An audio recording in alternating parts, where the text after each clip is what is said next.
Dumbe salate infitinum nake Gafa siyadatu biftu nafsi batu Gadike inafa furman noli tufa Gafa siyadatu biftu nafsi batu Gadike inafa furman noli tufa Jira male berkeran jeumsa Jeda bangke enyutu isadursa Jira male berkeran jeumsa Jeda bangke enyutu isadursa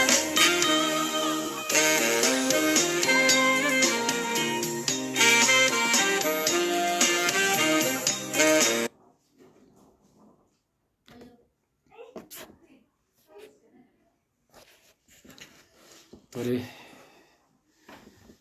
jaalatamtootaa fi hordoftoota Trinity Media toora YouTube fi toora Telegram gubbaatti nu hordofaa kan jirtan guyyaa har'aa kanas sagalee Waaqayyoo isiniif qabadhee dhiyaadheera akkuma kanaan dura waadaa isinii galee barumsa gaggabaabaa dhiiftee hin deemin mata duree jedhu sagalee abdii sagalee jajjabinaa kutaa tokkoffaa fi kutaa lammaffaa isin biraan akkan ga'e namoonni na hordofaa jirtan namoonni dhaggeeffataa jirtan baay'eetti akka eebbifamtan abdii guddaan qaba. Har'a immoo kutaa sadaffaa dhiiftee hin deemin kan jedhu maal kan jedhu kutaa sadaffaa keessatti wajjin hin barannaa. Kutaa tokkoffaa keessatti ibsa dhiifnee deemuu akka hin qabne gooftaa Yesuus Maariyaam fi Yoosefaa dhiisanii karaa guyyaa tokko deemaa akka turan laallee kutaa lammaffaa keessatti immoo maal dhiifnee deemuu hin qabnu kan jedhu keessatti gooftaa Yesuus dhiisnee deemuu akka hin qabne ilaallee har'a immoo kutaa isa sadaffaa maal dhiisnee deemuu hin qabnu kan jedhu Daani'eel boqonnaa 1 lakkoofsa 8 fi Ibroota boqonnaa 11 lakkoofsa 23 irra kan jiru wajjiniin hirmaanna jechaadha. Mee ammaaf Daani'eel boqonnaa 1 lakkoofsa 8 dhaqee nuuf haa dubbisu. Daani'eel garuu nyaata mooticha nyaatuu fi dhugaatiin dhugu soorachuudhaan akka of hin xureessineef garaa murate. Kanaaf of xureessuu kana keessaa ooluudhaaf hangaficha warra hojjettoota sanaa hin kadhate jedha. Ibroota boqonnaa 11:23 gubbaatti immoo dubbii Waaqayyoo akka kana jedha. Ibroota boqonnaa 11 lakkoofsa 23 gubbaatti sagaleen Waaqayyoo akka kana kan jedhu arganna. Yeroo Museen dhalate abbaan isaa fi haati isaa mucichi akka nama gammachiisu waan arganiif amantiidhaan ji'a 3 isa dhoksan. Isaan ajaja mootichaas hin sodaanne. Museen yeroo guddate amantiidhaan ilma intala Fara'oon jedhamee waamamuu didee jedha. Galanni Waaqayyoof haa ta'u. Mee gooftaa galateeffannaa.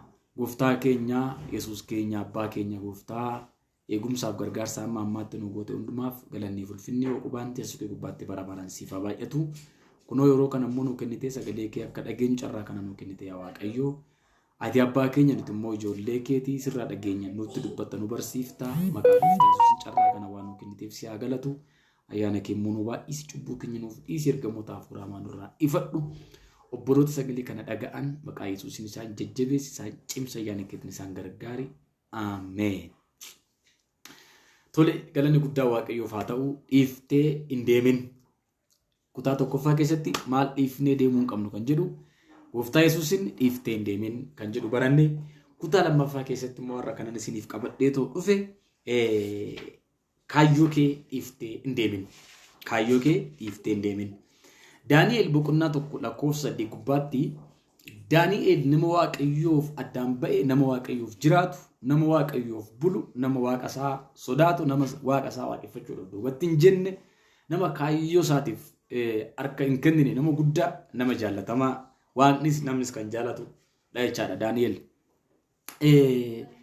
Daani'eel jireenya isaa keessatti በጣም የተማረ ሰው ነው nama baay'ee barateedha nama guddaadha hayyuudha beekaadha akka biyya kanaatti yuunivarsiitii waggaa 3 ture jechaadha nyaanni inni nyaachaa ture illee ispeeshaaliidha nyaata addaati garuu hin dide kan isaa qophaa'e nyaachaa ture jechuu koof ifuma nyaanni isaa qophaa'e illee nyaata addaati nyaata sana garuu hin dide Daani'eel maaliif jennaan nyaanni sun ifuma amantii isaa wajjin hin deemu kaayyoo isaa wajjin hin deemu jireenya isaa wajjin hin deemu mul'ata isaa wajjin hin deemu egeree isaa isa boru wajjin waan hin deemneef nyaanni sun isa xureessa waaqa wajjin gargari isa baasa hafuura isaa yaada isaa sammuu isaa xureessa waan ta'eef Daani'eel nyaata sana nyaatee of xureessuu hin barbaanne kanaaf ani nyaata kanaaf jedhee kaayyoo koo dhiisee deemurra jedheetu nyaata sanarraa of qoode jechaadha maqaan waaqayyoo bara baraan kan eebbifame haa ta'u nyaata kanaan of hin xureessu nyaata kanaan jireenya koo hin xureessu nyaata kanaan kaayyoo koo hin xureessu nyaata kanaan mul'ata koo boruu xureessee dhaloonni akka ittiin arrabsan hin barbaadu Daani'eel jechaadha ulfinni guddaa waaqayyoof haa baay'atu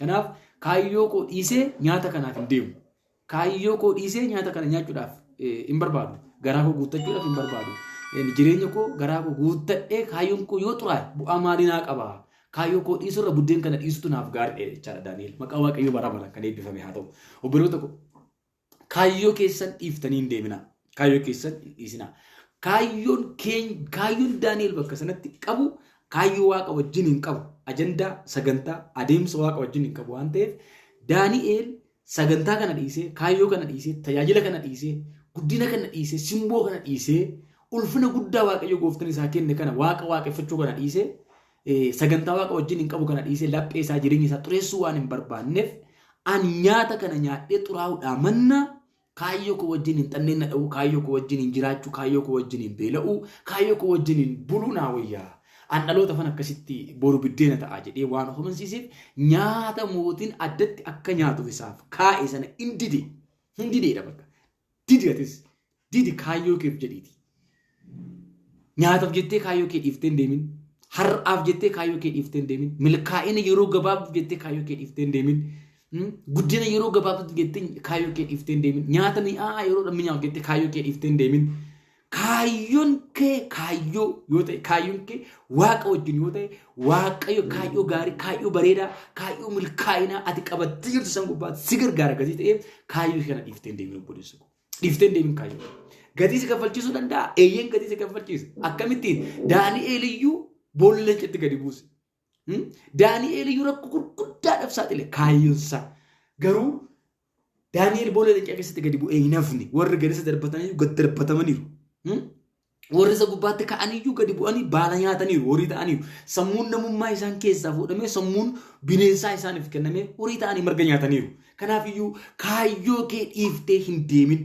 inni tokkoffaan maal jennee Kiristoos hin dhiiftee hin deemineen inni lammaffaan inni arransii qabadhee dhufe immoo kaayyoo kee dhiiftee hin deemin kaayyoon kee siif haa ta'u kaayyoon kee kan hin jijjiiramne haa ta'u konistaantii ta'uutti itti jiraata jechaadha buddeena argee kan hin jijjiiramne agartanii Eesawuu fi Yaaqoob yaadattu miti akkamitti akka isaan hittoo misiraatti walitti gurguratan Eesawu hangafummaa isaa gurgurate buddeenaaf jedhee ittoodhaaf jedhee jechaadha booda immoo eebba isaas gurgurate agartanii akkatti akka namichi sun seenansaa badee jooraa ta'ee rakkataa ta'e jechaadha kanaaf yaa obboloota koo kaayyoon keessan buddeen keessan isiniif haa caalu kaayyoon keessan mindaa keessan isiniif haa caalu kaayyoon keessan sadarkaa barnoota keessan isiniif haa caalu kaayyoon keessan hiriyaa keessan isiniif haa caalu kaayyoon keessan miira keessan isiniif haa caalu kaayyoon keessan fedha namummaa keessan isiniif haa caalu gaafa kaayyoo keessan sammuu keessan caalchifattan gaafa kaayyoo keessan waan amma argattan caalchifattan gaafa kaayyoo keessan waan yeroo gabaabaadhaaf itti gammaddanii booda immoo kan biraa ta'u caalchifattan kaayyoo keessan dhiiftanii deemtan egeree keessan dhiiftanii deemtan kaayyoon keessan egeree keessan gatii ta'eef jecha waan yeroo xiqqoo argamte yeroodhaan booda badduuf jettanii kaayyoo keessan dhiiftanii ta'u hin deemtan kaayyoo koo dhiisee hin deemuun hin dhiisu kaayyoo koo kaayyoodha waan ta'eef kaayyoon koo maqaa waaqayyoo bara baraan kan eebbifame haa ta'u Museen immoo hin dide kaayyoo qaba maali kaayyoon isaa ilma intala Faari'oon jedhamee waamamuu hin dide bakka naqalaa haa ta'u baate hin barbaadu kaayyoo koo dhiisee deemu deemis an kanan dhaladheef saba koo garbummaadhaa baasuudhaaf an kanan dhaladheef saba koo bittaa warra Faari'oon jalaa baasuudhaaf malee an yeroo gabaabduudhaaf mana mootii keessa jiraadhee deemin mana mootii keessa jiraadhee nyaata mootii nyaadhee dheedhisa qofa daadhee maaliifani sabni koo bakka sanaa miidhamaa jira Sabni koo bakka sana dhiibamaa jira. Sabni koo bakka sana mormi isaa citaa jira. Sabni koo bakka sana du'aa jira. Sabni koo bakka sana buqqaa jira. Sabni koo bakka sana dhoqqee dhiitaa jira. Sabni koo bakka sana shunkurtii nyaataa jira. Ormaaf hojjechaa jira. Ormaaf bitamaa jira. Ormaaf bulaa jira. Ormatu isa hacuucaa. Ormatu isa gidirsaa jira. Mirga mataa isaanii hin qabani. Mootummaa mataa isaanii hin qabani. Gita bittaa ormaa jala jira sabni koo. Ani immoo akkamittan mana mootii Faaroon keessa jiraadha. Akkamittan immoo intala mootii Faaroon jedhameetu waamama. Hin jedhe. Hin didi guddinni jira fuuldura kee. Didi guddina kee ishii xiqqoo tanaaf jettee, buddeena ishii xiqqoo tanaaf jettee, maqaa ishii xiqqoo tanaaf jettee, aangoo ishii xiqqoo tanaaf jettee, mul'ata ishii mandara keessa tanaaf jettee, waan xiqqoo tanaaf jettee mul'ata baruu, ajandaa baruu, guddina baruu, eebba baruu.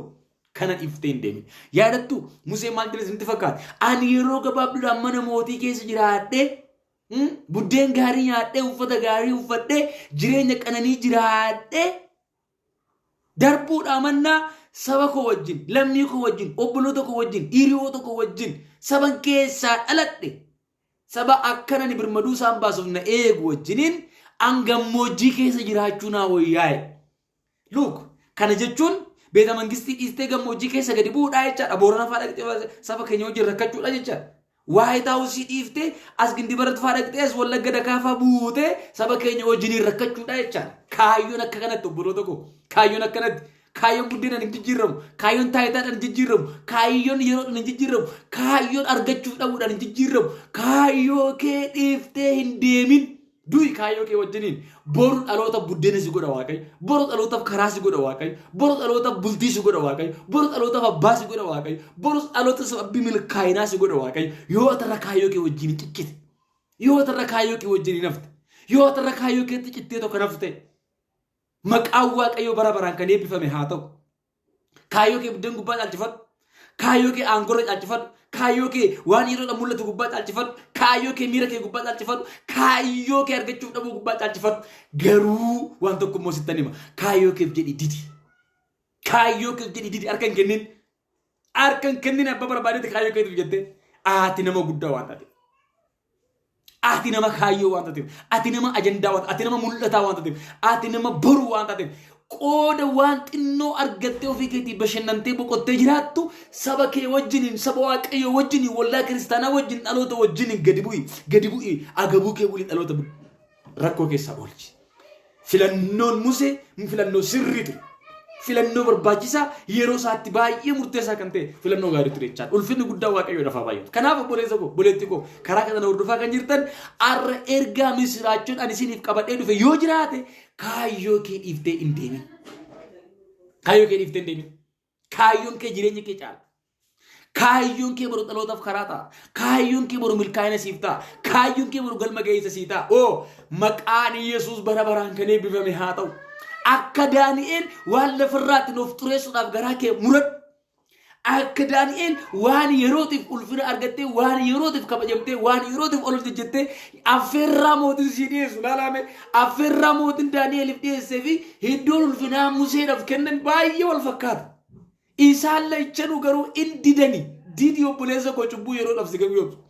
Didi ulfina yeroodhaaf si abaabbatu. Didi guddina si caalutu jira. Guddina kana caalutu jira. Eebba kana caalutu jira. Milkaa'ina kana caalutu jira waan ta'eef. Maqaan Waaqayyoo bara baraan kan eebbifame haa ta'u.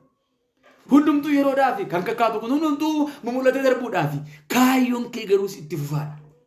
Akkamittiin kaayyoo kee dhiiftee deemta? Kaayyoo keetu jettee beeloftee, kaayyoo keetu jettee arrafamtee, kaayyoo keetu jettee salphattee, kaayyoo keetiif jettee jechi siin madaalle siin jedhamee, kaayyoo keetu jettee gadi jettee, kaayyoo keetu jettee hundumtuu jecha hadhaa inni si beekus, inni si hin beeknes, inni danda'us, inni hin dandeenyes, inni amma kee humna qabu, humna hin qabnes, inni amma kee waa gochuu danda'u, waa gochuu hin dandeenyes kaayyoo kee duukaatti waan baay'ee siin jedhee akkamitti kaayyoo keetiif harka kennitee deemta?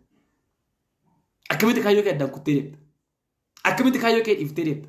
Ani waan tokko sitti kaayyoo kee dhiiftee deemta. Hundi isin kaayyoo kee. Kaayyoon kee kun si duwwaadhaaf hin ta'u biyyaaf iyyuu hin ta'a. Maqaan Yesuus Kiristoos bara baraan kan eebbifame haa ta'u. Kanaaf obboleessa koo dhiiftee hin deemin kaayyoo kee. Dhiiftee hin deemin. Kaayyoon kee guddaa taanaan, kaayyoon kee amansiisaadha taanaan, kaayyoon kee fuuldura isaa ifaadha taanaan ati never kaayyoo kee dhiiftee hin deemin. Inni isin kaayyoo kee. Maqaan Waaqayyoo bara baraan kan eebbifame haa ta'u. Kanaaf iyyuu kaayyoo kee hin dhiiftee hin deemin. Hin dhiiftee hin deemin. qabxi tokko faa keessatti maal jenne Yesuusin dhiiftee hin deemin haafi Yesuus biratti waan tokko sitti hima buddeena dhiiftee deemta aangoo dhiiftee deemta mindaa dhiiftee deemta maatii kee dhiiftee deemta haadha abbaa kee dhiiftee deemta hiriyoota kee dhiiftee deemta Kiristoos garuu dhiiftee hin deemin lammaffaa gubbaatti immoo kaayyoo kee dhiiftee hin deemin isaan kana ulfinni guddaa Waaqayyoodhaaf haa ta'u hin dhiisin kaayyoo kee dhiiftee hin deemin Waaqayyo gooftaan si haa gargaaru Waaqayyo gooftaan na haa gargaaru ulfinni guddaan gooftaadhaaf haa ta'u kutaa sadaffaa yeroo itti aanuun isiniif qabadheetoo dhiyaadha ammasittuu jabaadhaa gooftaa dhiiftanii hin deemina kaayyoo keessanis dhiiftanii hin deemina ayyaanni gooftaa humni gooftaa harki Waaqayyoo isin wajjin haa ta'u toora yuutuubii keenya subscribe gochuu hin dagatina share gochuu hin dagatina na gargaara ganaa waan baay'ee wajjin baranna waan baay'ee wajjin dabarsina waan ta'eef share godhaa subscribe godhaa Waaqayyo gooftaan isin haa gargaaru eebbifamaa ameen.